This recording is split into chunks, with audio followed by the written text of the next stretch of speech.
Ngayon, totoo ba na ang official name ng church ay Church of God?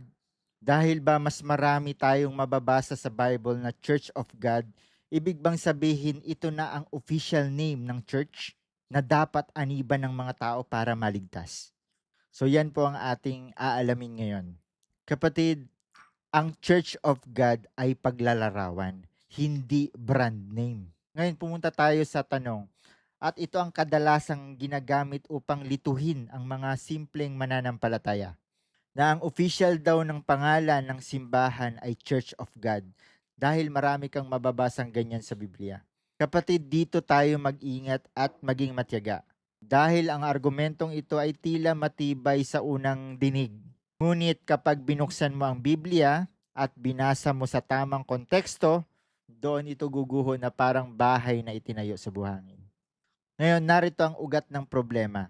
Ang mga salitang Church of God sa Biblia ay isang paglalarawan, hindi isang pangalan ng korporasyon. Ngayon tingnan natin kung paano ito ginagamit ng mga apostol na sumulat mismo ng Biblia sa pamamagitan ng banal na espiritu. At pakinggan mong mabuti ang pagkakaiba-iba ng mga termino. 1 Corinthians 1:2, ang sabi, to the church of God in Corinth. Sa Galatians 1:2, to the churches in Galatia. Sa Romans 16:16, all the churches of Christ send greetings. Sa 1 Thessalonians 2:14, God's churches in Judea which are in Christ Jesus. At sa Acts 20:28, the church of God which he bought with his own blood.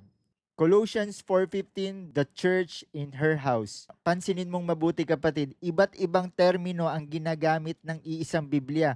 Minsan Church of God, minsan Churches of Christ, minsan Churches in Galatia, minsan Church in Corinth, minsan Church in her house. Ngayon tanong ko sa iyo ng tapat, kung ang Church of God ang iisang official na pangalan na kailangan mong isulat sa dokumento upang maligtas, bakit ang mismong mga apostol na kinasihan ng banal na espiritu ay gumagamit ng iba't ibang termino?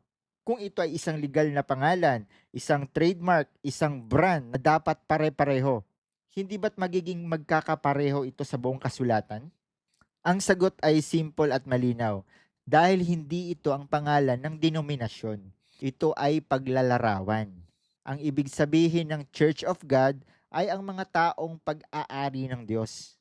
Ang ibig sabihin ng Church of Christ ay ang mga taong pag-aari ni Kristo. Ang ibig sabihin ng Church in Corinth ay ang mga mananampalatayang naninirahan sa Korinto. Lahat ng ito ay paglalarawan sa parehong grupo ng tao, ang mga tinubos ng dugo ni Kristo.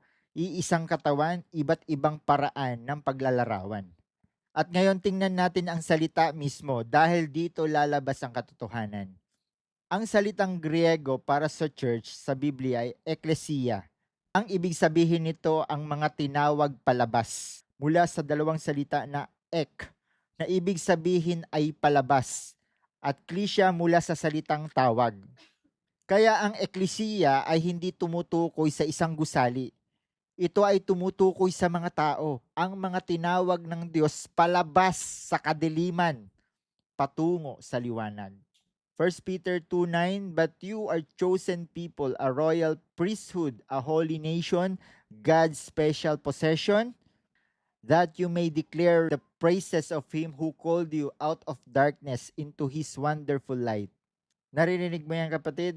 Called you out of darkness. Yan ang eklesiya, ang mga tinawag palabas, hindi isang pangalan, kundi isang bayan na tinubos. Kaya kapag binasa mo ang Church of God sa Biblia, hindi mo binabasa ang pangalan ng isang eksklusibong samahan na may sariling gusali, lupon at rehistro sa gobyerno.